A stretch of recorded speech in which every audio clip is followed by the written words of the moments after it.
नमस्कार प्यारे साथियों, हिंदी साहित्य के अंतर्गत आज इस क्लास में 50 ऑब्जेक्टिव क्वेश्चन बताने जा रहा हूं। आने वाले सभी परीक्षाओं को ध्यान में रखते हुए टीजीटी, पीजीटी, नेट, जीआरएफ इन सभी परीक्षाओं में यहां से 5 से 10 प्रश्न आपको 100% आने की संभावना है। फर्स्ट क्वेश्चन है, आचार्य रामचंद्र शुक्ल ने पहला मौलिक उपन्यास किसे माना है?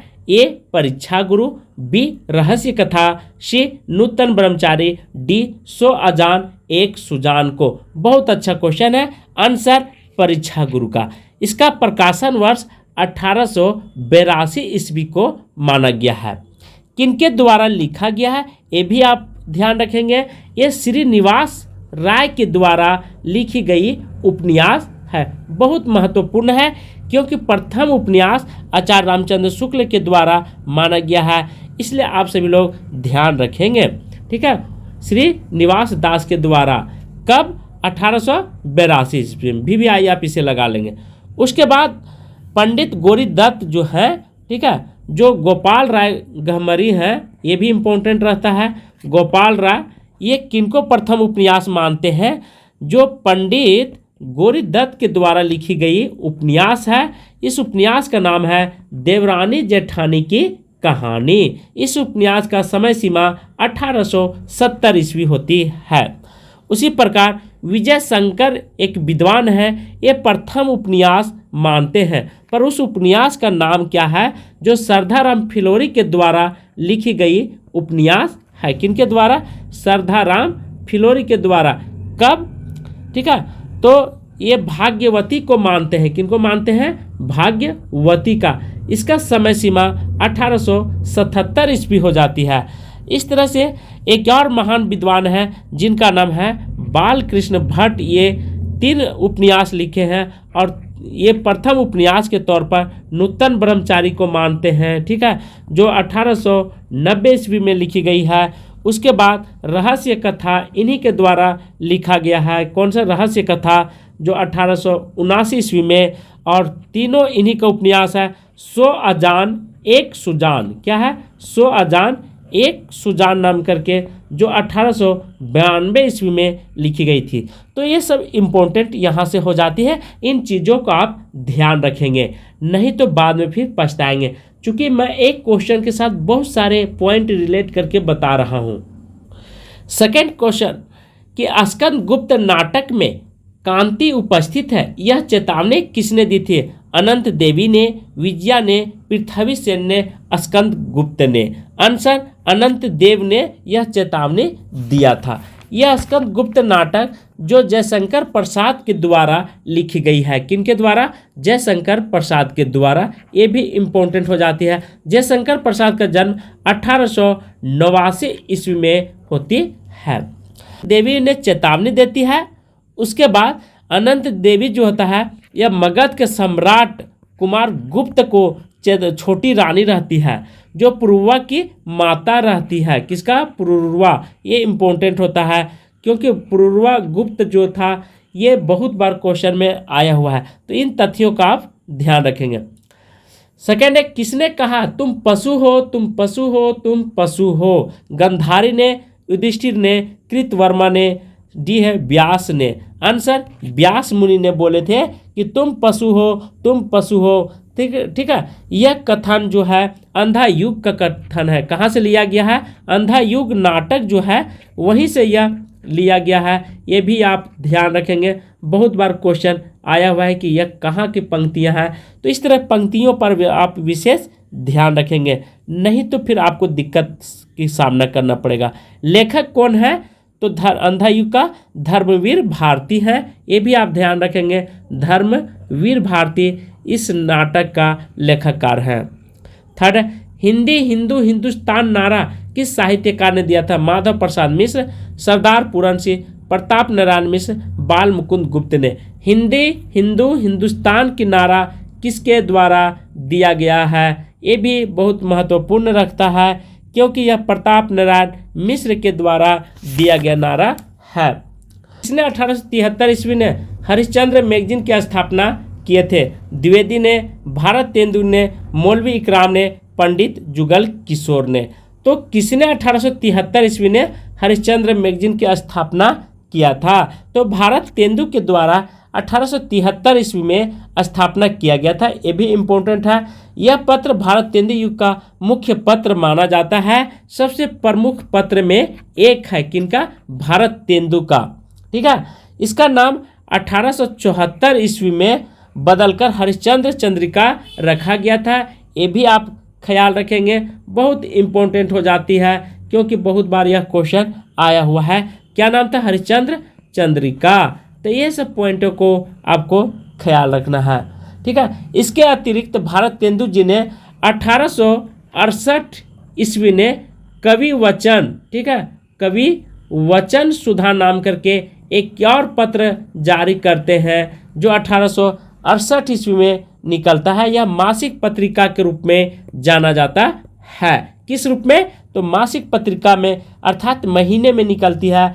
उसके बाद इनके द्वारा, भारत तेंदु के द्वारा बाल बोधनी नाम करके एक और पत्रिका निकलती है, जिस पत्रिका का प्रकाशन वर्ष 1874 ईस्वी में होती है। किसका? तो बाल बोधनी पत्रिका का। ये भी आप ध्यान रखेंगे। 74 ईस्वी में निकली थी बाल बोधनी नाम करके पत्रिका, जिसमें तीनों पत्र का जो अखबार निकलती थी, यह कहाँ से निकलती थी? तो बनारस से निकलती थी, छपती थी। ठीक है। भारत तेंदु का 5 है, पंत को किस काव्य कृति पर ज्ञानपीठ पुरस्कार मिला था? लोकायतन, चितबरा, सी है पल्लव, डी है ज्योत्सना। तो किस पर मिला था? तो चितबरम के लिए इनको ज्ञानपीठ पुरस्कार मिली थी। इनको चितबरम के लिए, ठीक है, पंत जी को। बहुत इम्पोर्टेंट। कब? 1968 ईस्वी में इनको प्राप्त हुआ था। ज्ञानपीठ पुरस्कार प्राप्त पंत जी छायावादी कवि हैं। ये सभी लोग जानते हैं, नहीं जानते हैं तो आप नोट कर लेंगे कि ये छायावादी कवि के रूप में जाने जाते हैं। इनको सुकुमार कवि का दर्जा दिया गया है। क्या दिया गया है? सुकुमार कवि का दर्जा दिया गया है। पंत जी ने प्रमुख रचनाएं जैसे ग्रंथि हो गया, ठीक है, और वीणा इन्हीं के द्वारा लिखा गया है। उच्छ्वास इन्हीं के द्वारा लिखी गई है। ये सब कृतियों का आपको भूलना नहीं। पल्लव यदि आप याद रखेंगे तो पल्लव इन्हीं के द्वारा लिखा गया है। गुंजन भी इन्हीं के द्वारा है। ठीक है। और उसके बाद ग्राम्या नाम करके क्या और कृति लिखी गई थी, तो इन्हीं का कृति है। युगवाणी, ये सब कृति बहुत सारे इन्होंने रचना किए हैं। लास्ट में एक है स्वर्ण, ठीक है, स्वर्ण किरण इन्हीं के द्वारा लिखी गई है। और मधुवन भी, ठीक है।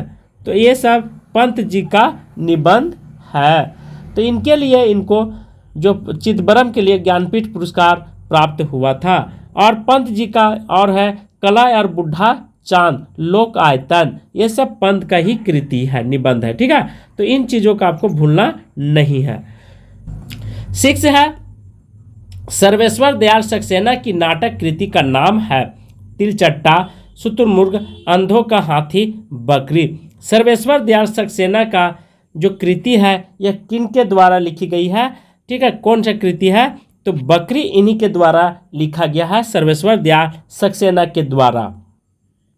उसके बाद लड़ाई और अब गरीबी इन्हीं हटाओ इन्हीं के द्वारा लिखा गया है। शुतुरमुर्ग ज्ञान देता और अग्निहोत्री, तिलचट्टा, मद्रास तथा अंधों की हाथी शरद जोशी की नाट्य कृति है। 7 है, ठेठ हिंदी की ठाठ किस विधा की रचना है?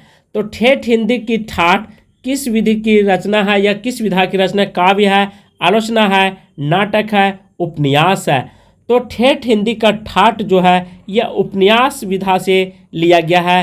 ये भी आप ध्यान रखेंगे, बहुत इंपॉर्टेंट हो जाती। 8 है, तोता डाली पर बैठा है। इस काव्य में कौन सा कारक है?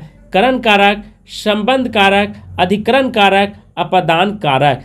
तो तोता डाली पर बैठा है, यहाँ पे लिखा हुआ में पर, क्या है? में पर। तो कर्ता ने कर्म को करण से अधिकरण में पर, आंसर मेरा बिल्कुल सी पर जाएगा, अधिकरण में पर। 9 है, बंगाल का अकाल नामक रिपोताज किसकी रचना है? धर्मवीर भारती, रागे राघव, शिवदान सिंह चौहान, उपेंद्र नाथ यस्क का।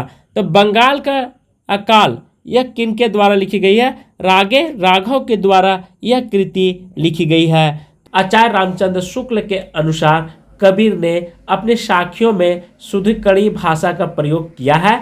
शुद्धकड़ी से उनका क्या अभिप्राय है?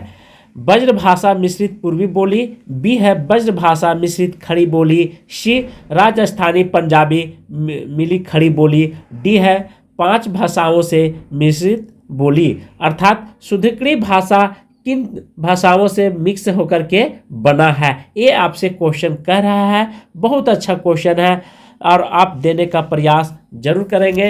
यदि दे लेते हैं तो भी आपके लिए अच्छी बात है। यह राजस्थानी पंजाबी मिली खड़ी बोली से बोला गया है और उसी भाषा को शुद्धकड़ी नाम दिया गया। ठीक है, तो इसमें 2 राजस्थानी और पंजाबी को मिली खड़ी बोली को शुद्धकड़ी कहा गया है। सुंदर दास नाम करके थे, उसने कबीर पच मेली खिचड़ी कहा है कबीर की वाणियों को। ठीक है, और रामचंद्र शुक्ल ने यहाँ पे क्या बोले थे? शुद्धकड़ी भाषा कहे हैं कबीर की साखियों को। और हजारी प्रसाद द्विवेदी जी कहते हैं वाणी का डिटेक्टर कह करके कबीरदास को संबोधित किए हैं। और बचन सिंह क्या कहे हैं? तो संत भाषा कहे हैं। ठीक है, किनका? तो कबीरदास की भाषाओं को।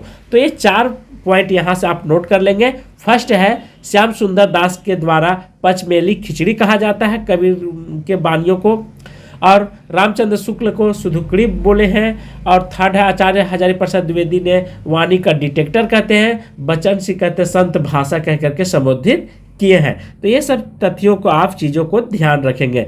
सेकेंड है हजारी प्रसाद द्विवेदी के किस उपन्यास का रैक्सेन आख्यान भी कहा गया है?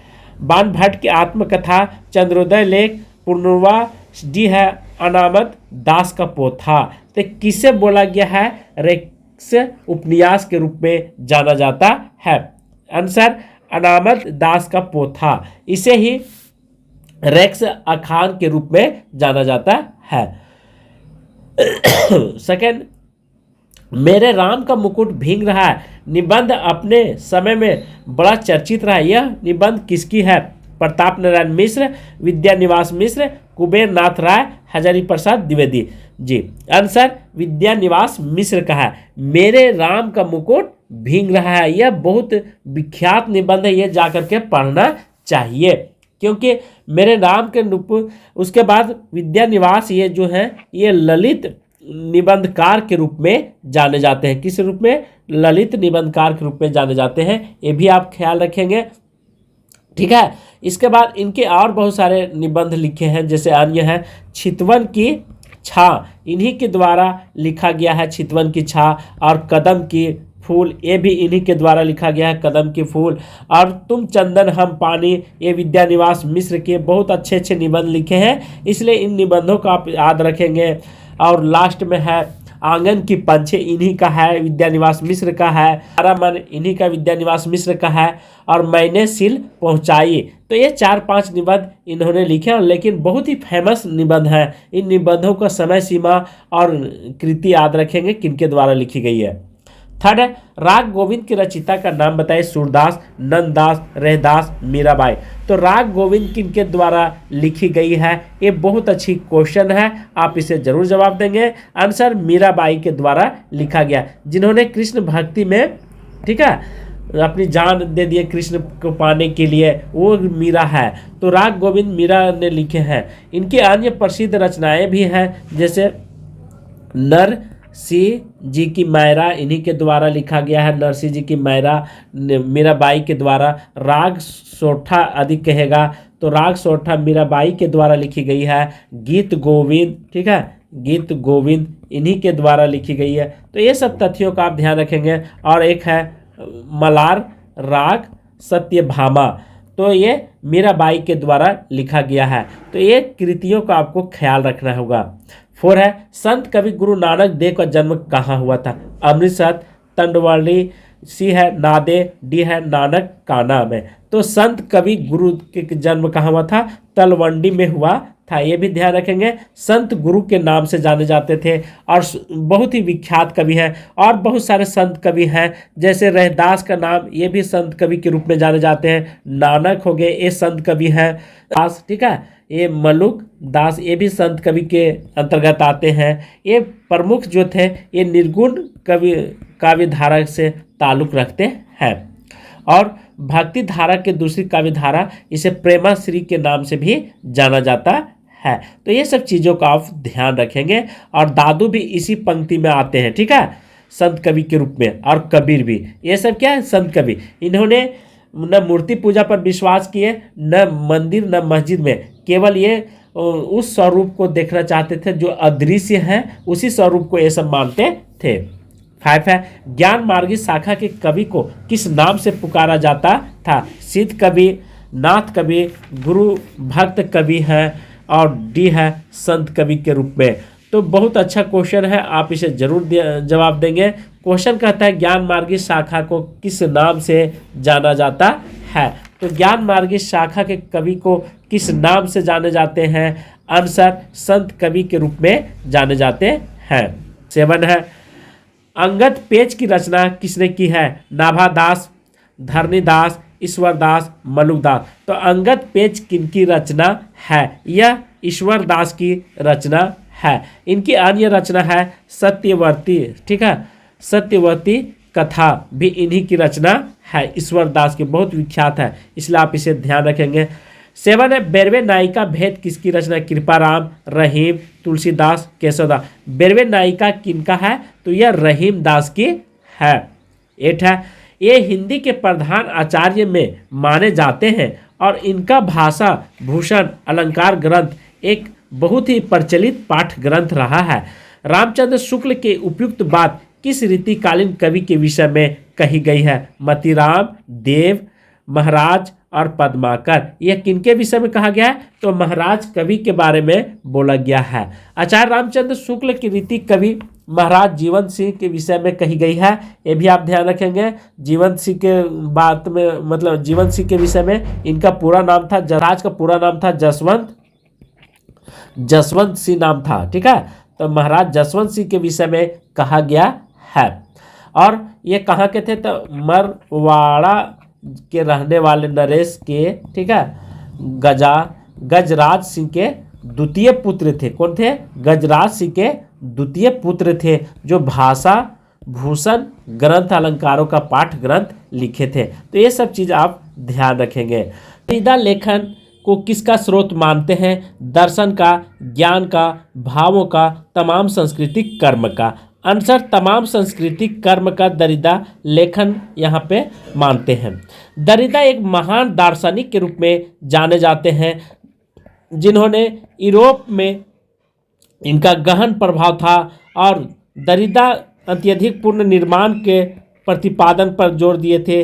और उन्होंने एक और सिद्धांत दिए थे, विवेचना का सिद्धांत इन्हीं के द्वारा दिया गया था। ये कहाँ के रहने वाले थे? तो ये फ्रांस के रहने वाले थे, इसीलिए इनका नाम फ्रांसीसी भी दिया गया है। तो ये सब पॉइंट को आप नोट कर लेंगे। और इन्होंने लेखन में सांस्कृतिक कर्म का स्रोत को महत्व ज़्यादा दिए थे। सेकेंड क्वेश्चन, मैं तो गिरधर के घर जाऊं, गिरधर म्यारो सांचे प्रीतम दे, रूप लुभाऊं। इस पद में कौन सा काव्य है? मधुर काव्य है, ओज गुण है, प्रसाद गुण है, या इनमें से कोई नहीं? बहुत अच्छा, ये मधुर्य गुण इनमें छिपा हुआ है। मधुर्य गुण कहाँ कहाँ पे पाए जाते हैं? आप इसे ध्यान रखेंगे चीज़ों को। मधुर्य गुण का संचार होता है जहाँ पे हमारे कानों को सुनने में अच्छा लगता हो, मधुर लगता है, वहाँ पे मधुर गुण का वास होता है, वहाँ पे मधुर गुण रहता है। उसके बाद श्रृंगार रस में मधुर गुण का ही रहता समावेश होती है। और करुण रस में भी मधुर गुण होती है। ये सब पॉइंट को नोट कर लेंगे। जहाँ पे कर्ण प्रिय कोई भी कविता लगे सुनने में, वहाँ पे मधुर्यपूर्ण होती है, ठीक है। और आर्द्रता हो, वहाँ पर भी मधुर्य गुण होगा। चिंतन की द्रव्यशीलता हो और प्रसन्नता कारक हो, वहाँ पर भी द्रव्य मधुर्य गुण छिपी हुई रहती है। और ये सब तत्वों को आपको भूलना नहीं है। मधुर गुण से युक्त बहुत सारी कविताएं लिखे गए हैं, श्रृंगार के रूप में, शांत रस के रूप में, करुण रस के रूप में। तो ऐसे बिहारी हो, रस खान हो, इन सभी कविताओं में मधुर गुण पाए जाते हैं। थर्ड है, अरस्तु के अनुकरण सिद्धांत का अनुकरण का आशय क्या है? प्राकृतिक नकल, पुनः पुर्जन, सी है नकल, डी है वस्तु परक। पूछ रहा अरस्तु। अरस्तु भी एक महान दार्शनिक के रूप में जाने जाते हैं। इनके बारे में आपसे चर्चा कर रहा है। अरस्तु कौन था, क्या करता था, बहुत अच्छा क्वेश्चन है। अरस्तु पुनः पुर्जन के बारे में जोर दिया था, बहुत अच्छा क्वेश्चन, इसलिए आप सभी लोग इसे जरूर याद रखेंगे। फोर है क्रोचो के अभिव्यंजना के 4 स्तंभों में कौन सा स्तर असंगत है। असंगत के बारे में विचार, अंत संस्करण, अभिव्यंजना, अनुनासिक आनंद। तो यहाँ पे पूछ रहा है अंत संस्करण के बारे में, अर्थात कौन सा असंगत है जो कि सही के नहीं है। आंसर विचार। विचार जो है यह संगत के रूप में है। क्रोचो ने बहुत सारे दिए थे, अभिव्यंजना के 4 स्तंभ इन्होंने बताए थे। कौन कौन 4 स्तंभ बताए थे? अंत संस्करण है, अभिव्यंजना है, अनुनासिक है और आनंद इन्हीं के द्वारा दिया गया है। लास्ट में अभिव्यक्ति क्रोचे के द्वारा अभिव्यंजना के 4 स्तंभ बताए हैं। चारों स्तंभ को आप लिख लेंगे तो अच्छी बात होगा, और मेरी आवाज़ को आप नोट कर लेंगे, क्योंकि रोक रोक कर एक बार नहीं 2 बार जरूर पढ़ लीजिएगा। 5 है पाली भाषा का सर्वप्रथम व्याकरण है कचानन, पतंजलि, पाणिनि, हेमचंद्र। देखिए ये भी व्याकरण है, ठीक है, पतंजलि भी व्याकरण है, पाणिनि भी है और हेमचंद्र, लेकिन यहाँ पे एक शब्द जोड़ दिया है, पाली भाषा का जिक्र किया है। तो पाली भाषा का सर्वप्रथम व्याकरण कचानन है, यह इंपॉर्टेंट हो जाती है। बाकी सारे है, पाणिनि भी एक व्याकरण ग्रंथ है, ऐसा नहीं है कि नहीं है सभी है, लेकिन शब्द को पकड़ने का कोशिश कीजिए आंसर क्वेश्चन को, ठीक है।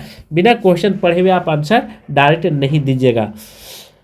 6 है हिंदी को संघ की राजभाषा बनाने का जो प्रस्ताव संसद में पारित हुआ उसको प्रस्तावक कौन थे। मतलब वहाँ पे राजभाषा को पूरे भारत में फैलाने का, पूरे भारत में मान्यता प्राप्त करने के संवैधानिक रूप से वे किनका नाम सबसे ऊपर आता है? पंडित जवाहरलाल नेहरू, पुरुषोत्तम दास टंडन, राजगोपालचारी, गोपाल स्वामी अयंकर। आंसर डी, गोपाल स्वामी अयंकर का।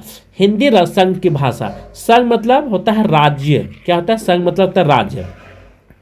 अनुच्छेद 1 में ही संघ के बारे में दिया गया है। तो यहाँ राजभाषा की बात कर रहा है, और एक होता है राष्ट्रभाषा। राज्य भाषा मतलब होता है ऑफिशियल लैंग्वेज। राष्ट्रभाषा अभी भी हिंदी जो है से वह लड़ रही है पूरे भारत में राजभाषा के लिए, अपने स्थान बनाने के लिए, लेकिन फिर भी राष्ट्रभाषा का दर्जा नहीं मिला। इसके पीछे बहुत सारे राजनेता लोग अपने स्वार्थ सिद्ध करना चाहते हैं, जिस कारण से हमारे देश का विकास रुक जाती है, ठीक है। तो इनका महत्व बहुत अच्छा रहा है स्वामी अयंकर का। ऐसा नहीं कि राजगोपालचारी का भूमिका नहीं रहा है, इनका भी रहा, पुरुषोत्तम दास टंडन का भी रहा है और पंडित जवाहरलाल नेहरू का भी रहा है, ठीक है, हिंदी का संघ भाषा बनाने में। तो इन सभी विद्वानों का रहा है, लेकिन सबसे पहले, ठीक है, गोपाल स्वामी अयंकर का नाम ऊपर आता है, इसलिए आप इसे जरूर ध्यान रखेंगे। 7 है प्राचीन का विलोम शब्द क्या है? नया, प्राइतिहासिक, पुराना, आवर्चीन। तो प्राचीन का विलोम क्या होता है? आवर्चीन होता है। यह व्याकरण से लिया हुआ क्वेश्चन है, क्योंकि आज हम मिक्स क्वेश्चन बताने जा रहा हूं, इसलिए आप सभी लोग ध्यान देंगे। 8 है कौन से वर्ग में ओष्ठ वर्ण है? य र स, बी है च ल द, सी है प ब फ और डी है ट क श। Answer C. मेरा ये बिल्कुल ओष्ठ से उच्चारण होता है, प ब और फ का, इसलिए आप इसे ध्यान रखेंगे। ओष्ठ कहने का अर्थ है प्यारे साथियों कि आप खुद ही देख लीजिए, ठीक है, अपने भाषा में बोल करके देखिए, प फ। तो ओठ का जो निर्माण होता है इस ढंग से होता है, नीचे से और ऊपर से, इसीलिए कहा गया ओष्ठ वर्णन। बाकी य र ल इन लोगों के लिए जब हम बोलते हैं तो मुंह जो है वह खुला के खुला रह जाती है। 9 कबीर के बीजक पर रखी गई तिरजिया टीका किसकी है? ये अर्थात ये टीका है। टीका का मतलब होता है व्याख्या करना। पुरनदास का है, बी है जगजीवन दास का, सी भगवान दास का, डी प्लाटो साहब का। तो कबीर का बीजक किनका है? तो यह पुरनदास का है, ठीक है। तो पुरनदास का बहुत सारे लिखे हैं और बहुत सारे कृतियां हैं, तो ये सब ध्यान रखेंगे। बाकी महाराष्ट्र में भक्तों में किनका नाम सबसे ऊपर आता है? सूरदास, तुलसीदास, मीराबाई, नामदेव का। तो महाराष्ट्र में सबसे ऊपर नामदेव जी का आता है। बहुत इंपॉर्टेंट हो जाती है, क्योंकि सूरदास भी थे, तुलसीदास भी है, मीराबाई, पर यहाँ पे पूछ रहा है महाराष्ट्र के क्षेत्र में, ठीक है, महाराष्ट्र से बिलोंग कौन करते थे जिनका। 11 खेत कोतुकम किसकी रचना है? रहीम का, रश खान का, कवि गंग कवि का, डी है दादू दयाल का। तो खेत कोतुलम किनकी रचना है? ये रहीम दास की है। खेत कोतुलम के अलावा इनकी और बहुत सारे रचना है, जैसे नगर शोभा इन्हीं की रचना है, ये भी इम्पोर्टेंट है, चीज़ों का आप लिख लेंगे। उसके बाद बेरवे रामायण के बारे में पूछेगा तो बेरवे रामायण इन्हीं के द्वारा लिखी गई है, बेरवे रामायण भेद, ठीक है। उसके बाद रहीम दोहावली इनका ही रचना है, किनका? तो रहीम दास का दोहावली। और दूसरी बात है सतसई इन्हीं के द्वारा यह कृति लिखी गई है। और एक है सिंगार सोठा, ठीक है। तो ये सब चीज़ों का आप ध्यान रखेंगे। अध्याय इन्हीं के द्वारा एक लास्ट में है रच पंचा अध्याय। तो ये सब कृतियों को आपको भूलना नहीं है, यदि आप भूलते हैं तो फिर जीवन में आपको बहुत पछताना पड़ेगा। 12 है रोज तुल हकायक की रचिता कौन है? शेख नबी, कासिम शाह, नूर मोहम्मद, उस्मान। तो रोज तुल की रचना के बारे में यहाँ पे चर्चा कर रहा है, नूर मोहम्मद है। कौन है? नूर मोहम्मद। नूर मोहम्मद के द्वारा बहुत सारे कृतियाँ लिखी गई है। चंद्रावती जो है यह 1744 ईस्वी में नूर मोहम्मद के द्वारा लिखा गया था। अनुराग बावसरी ये भी कृति इन्हीं के द्वारा लिखी गई है, ये भी ध्यान रखेंगे, 1764 ईस्वी में नूर मोहम्मद के द्वारा। और एक है चित्रावली जो है इन्हीं के द्वारा 1613 ईस्वी में, जो ये उस्मान के द्वारा लिखी गई थी ये कृतियाँ। तो ये सब आपको ध्यान रखेंगे उस्मान के द्वारा। और एक लास्ट में है ज्ञानदीप जो कृति है, ठीक है, यह कृति 1619 ईस्वी में लिखी जाती है और शेख नबी के द्वारा, किनके द्वारा? शेख नबी के द्वारा यह कृति लिखी जाती है। और लास्ट में है हंस ज्वारी की रचिता 1731 ईस्वी में होती है और किनके द्वारा लिखी गई है? तो कासिम शाह के द्वारा लिखी गई है, कासिम शाह। तो ये सब तथ्यों को आप नोट कर लेंगे तो अच्छी बात होगा। 13 है सुरसागर का सबसे मर्मस्पर्शी और वाग्देयपूर्ण अंश है संयोग श्रृंगार वर्णन, बी है बाल वर्णन, सी है प्राकृतिक वर्णन, डी है भ्रमर गीत। आंसर भ्रमर गीत जो है सबसे सुरसागर में मर्म है, बहुत ही अच्छा आपको लगेगी पढ़ने में। जा करके सुरसागर पढ़े जरूर और अध्ययन करें कि सुरसागर के बारे में क्या लिखा गया, आखिर इतना इस क्वेश्चन को इतने फोकस क्यों किया गया है भ्रमर गीत पर, ये भी आपको ध्यान रखना होगा। इनकी व्याख्याता हजारी प्रसाद द्विवेदी ने लिखा है सूरदास के बारे में, ठीक है, कि ब्रज भाषा का प्रथम कवि कौन है? तो सूरदास को मानते हैं, ठीक है। कौन? हजारी प्रसाद द्विवेदी जी, ये भी इम्पोर्टेंट हो जाती है। प्रथम कवि लीला गान का महान सुरसागर का उपाध्याय भागवत पुराण का 10वें स्कंद में है। हिंदी साहित्य में भ्रमर गीत काव्य परंपरा का प्रवर्तक कौन है? सूरदास है। तो ये सब तथ्यों को आपको भूलना नहीं है। 14 इश्कनामा किसका काव्य? बोधा, घनानंद, भूषण, केशवदास। तो यह घनानंद की रचना है। उसके बाद बोधा के द्वारा और बहुत सारे लिखा गया था। भूषण के द्वारा यदि पूछेगा तो ये सब रीतिकाल के कवि हैं। किस काल के? रीतिकाल के। तो भूषण के द्वारा छत्रसाल लिखा गया है, ठीक है, ये भी छत्रसाल दशक इन्हीं के द्वारा लिखी गई है। और केशव दास इन्हीं के द्वारा ये भी कृति लिखी गई है, पर इनका जो है से रसिक प्रिय, ठीक है, ये इम्पोर्टेंट हो जाती है, रसिक प्रिय इन्हीं के द्वारा लिखी गई है। तो ये सब 3-4 कृतियों का आपको भूलना नहीं है। 15 हिंदी साहित्य इतिहास का 1850 से 1900 ईस्वी के काल को किस नाम से अभिहित करते हैं? द्विवेदी युग, भारतेंद्र युग, शुक्ल युग, छायावादी युग। 1850 से 1900 ईस्वी के काल के बारे में चर्चा किया है। तो यह सिंपल सी बात समझ लीजिए कि 1850 में तो भारतेंदु का जन्म हुआ था, इसलिए यह भारतेंदु युग कहलाता है। इसके बाद द्विवेदी युग का समय सीमा यदि आपसे पूछेगा प्यारे साथियों, तो 1900 ईस्वी से 1900 1918 ईस्वी द्विवेदी युग चलता है और शुक्ल युग जो है और छायावादी युग 1918 से 1936 ईस्वी तक चलती है। इस तरह से हमने पूरे विस्तार से बता दिया हूँ, इसलिए आप इसे नोट कर लेंगे। 16 बालकृष्ण शर्मा नवीन का सर्वप्रथम प्रकाशित काव्य संग्रह है रसीम रेखा, उर्मिला, क्वासी या कुमकुम। तो बाल कृष्ण का सबसे इम्पोर्टेंट है कुमकुम, ठीक है, ये ध्यान रखेंगे, मोस्ट इम्पोर्टेंट हो जाती है कुमकुम के बारे में आपको ध्यान रखना होगा। 17 है मेरी भव बाधा हरो। यह कविता और लंबी है लेकिन आपको यहाँ पे थोड़ा सा दिया गया है पकड़ने के लिए, तो इस पंक्ति को मैं पूरा कर देता हूँ। मेरी भव बाधा हरो राधा नागर सोई, जा तन की झाई परे श्याम हरित दुत होई। कहने का अर्थ है कि मेरी भव बाधा अर्थात मेरी संसार की बाधा को दूर करो। ये प्रभु श्री राम से, कृष्ण से मांग रहे। राधा जी बोलते हैं राधा नागर सोई होई, मतलब वह राधा, मतलब नागर मतलब होता है यहाँ पे सुंदर, और नगर वधु मतलब होता है जैसी शोभा वाली, ठीक है, तो ही मेरी सहायता करे। जा तन की झाई पड़े, मतलब जिसके शरीर पर छाया अर्थात छवि पड़े।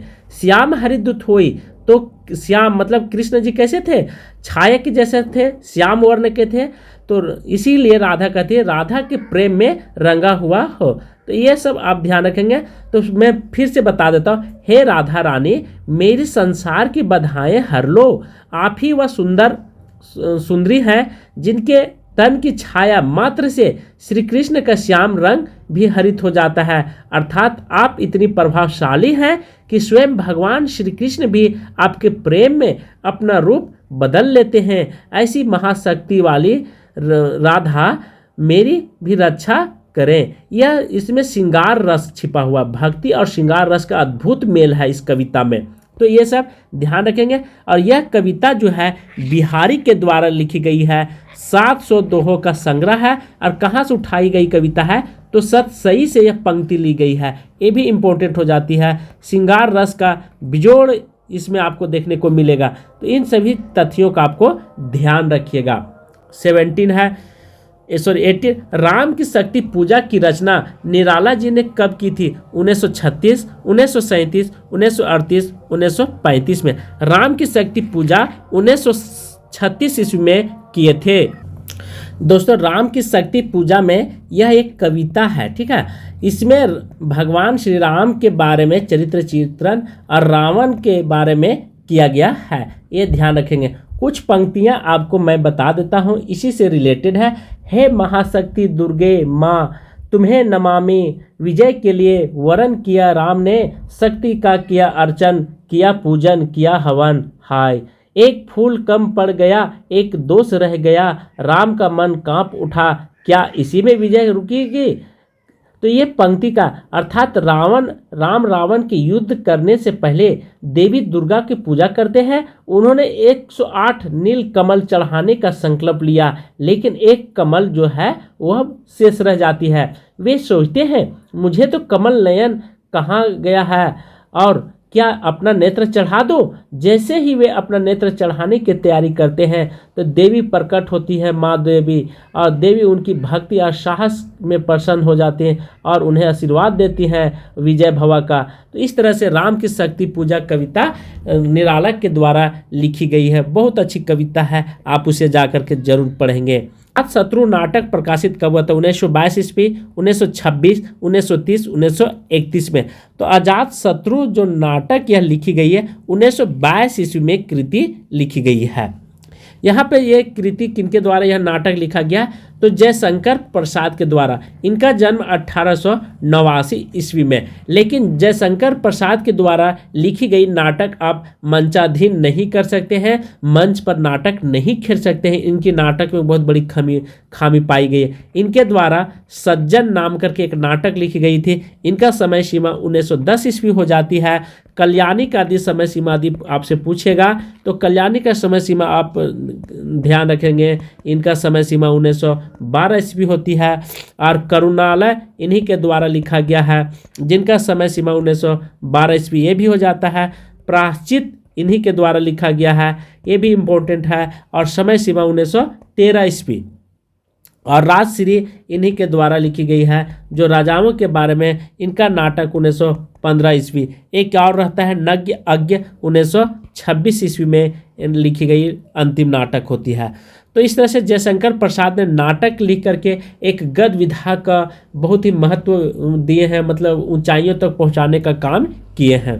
20 अछनन यह मधुमेह देश हमारा, यह पंक्ति कहाँ से लिया गया? ध्रुव स्वामी, स्कंद गुप्त, चंद्रगुप्त, अजात शत्रु। तो अछनन यह मधु देश हमारा, यह पंक्ति चंद्रगुप्त से उठाया गया पंक्ति है। बहुत अच्छा है। यह भी एक नाटक है, और यह नाटक किनका है? तो जयशंकर प्रसाद के द्वारा यह नाटक लिखी गई है। ये भी आप ध्यान रखेंगे, क्योंकि ध्रुव स्वामी, स्कंद गुप्त, अजात शत्रु ये सब जयशंकर प्रसाद के द्वारा ही लिखी गई, पर चंद्रगुप्त में यह पंक्ति दिया हुआ था। यह पंक्ति और आगे लंबी है, तो इसे भी मैं बता देता हूँ। 21 है अमरकांत प्रेम के किस उपन्यास का पात्र था? एक अमरकांत करके एक पात्र था, किसमें था? रंगभूमि में, कर्मभूमि में, गबन में, सेवा सदन में। तो अमरकांत नाम का जो व्यक्ति था वह किसमें पाठ किया था, किस जगह पे था? यह कर्मभूमि में था। ठीक है, अमरकांत, ये इंपॉर्टेंट हो जाती है। और बहुत सारे रंगभूमि के पात्र भी मैं बता देता हूँ। जैसे सेवा सदन की यदि बात करेगा तो सेवा सदन में बहुत सारे हैं, जैसे सुमन हैं, ठीक है, इन्हीं के हैं, और गजाधर इन्हीं में थे, और कृष्ण चंद, शांता, ये सब सेवा सदन के पात्र थे। और गबन के बात करेगा तो आप याद रखेंगे जलपा, ठीक है। उसके बाद रामनाथ इन्हीं के पात्र माने जाते हैं। रतन इन्हीं ने पाठ, ये सब तीनों पात्र हैं। और एक लास्ट में है जोहरा, तो ये गबन के पात्र हैं। उसके बाद रंगभूमि में 3-4 हैं, जैसे सूरदास थे, रंगभूमि में है, ये भी इम्पोर्टेंट हो जाता है। कभी पूछेगा सूरदास कहाँ पाठ किए थे, और एक सोफिया नाम करके थे, यहीं पे थे, ठीक है, रंगभूमि में पात्र किए थे। और एक भरत सिंह, ये सब पाठ किए थे। तो ये सब पात्र का नाम ध्यान रखेंगे। और एक महेंद्र नाम करके थे, वो रंगभूमि में थे। तो इन पात्रों के नाम भी आप याद रखेंगे। 22 नई कहानी पुस्तक के लेखक कौन है? देवी शंकर अवस्थी, राजेंद्र जाधव, नामवर सिंह, अज्ञ। तो नई कहानी पुस्तक के लेखक के बारे में आपसे चर्चा कर रहा है। आंसर नामवर सिंह है। नामवर सिंह इनका कृति है, इन्हीं के द्वारा यह कहानी लिखी गई है। और बहुत सारी कृतियाँ और भी लिखी गई है, पर आपको उतना ध्यान देने की जरूरत नहीं है। 23 है भारत तेंदु बाबू हरिश्चंद्र का जीवन चरित्र ग्रंथ रचनाकार कौन है? राधा कृष्ण दास, श्याम सुंदर दास, श्रीधर पाठक, महावीर प्रसाद द्विवेदी जी। तो भारत तेंदु बाबू हरिश्चंद्र का जीवन चरित्र का रचनाकार कौन है? आंसर यहाँ पे ध्यान रखेंगे, राधा कृष्ण दास जी हैं। राधा कृष्ण दास के द्वारा बहुत सारे कृति लिखी गई थी 1940 में, ठीक है, राधा कृष्ण दास के द्वारा लिखी गई है। उसके बाद प्राचीन पंडित कवि 1918 में प्रसाद द्विवेदी के द्वारा लिखी गई थी। कब? 1918 ईस्वी में लिखी गई है प्राचीन, ठीक है, प्राचीन पंडित कवि, ये इन्हीं के द्वारा लिखी गई है, महावीर प्रसाद द्विवेदी के द्वारा लिखी गई है। 24 बनारस अखबार का प्रकाशन शुरू हुआ 1840, 1841, 1844 और 1845। बनारस अखबार का प्रकाशन कब हुआ था? 1845 ईस्वी में हुई थी। देखिए बनारस अखबार जो था यह कहाँ से और कितने दिनों के बाद निकाली गई थी, ये भी इम्पोर्टेंट हो जाती है। तो बनारस अखबार 1845 में, जिसका संपादन कौन थे? राजा शिव प्रसाद सितारे हिंद के द्वारा यह निकाली गई पत्रिका थी। और उदंड मार्तन यदि आपसे पूछेगा उदंड मार्तन का समय सीमा, तो आप लगाएंगे 30 मई, ठीक है, 1826 ईस्वी को। इसीलिए 30 मई को यह कलकत्ता से निकलती थी, और यह 30 मई को पूरे भारत में पत्रकारिता दिवस के रूप में मनाया जाता है। इनका संपादन कौन किए थे? तो जुगल किशोर जी किए थे, ये भी इम्पोर्टेंट हो जाती है। 25 है कृपा राम द्वारा रचित नायिका भेद की सबसे पुरानी पुस्तक कौन है? हित तरंगिणी, श्रुति भूषण, उज्ज्वल नीलमणि, कर्णभरण। तो कृपा राम द्वारा, ये इम्पोर्टेंट हो जाती है।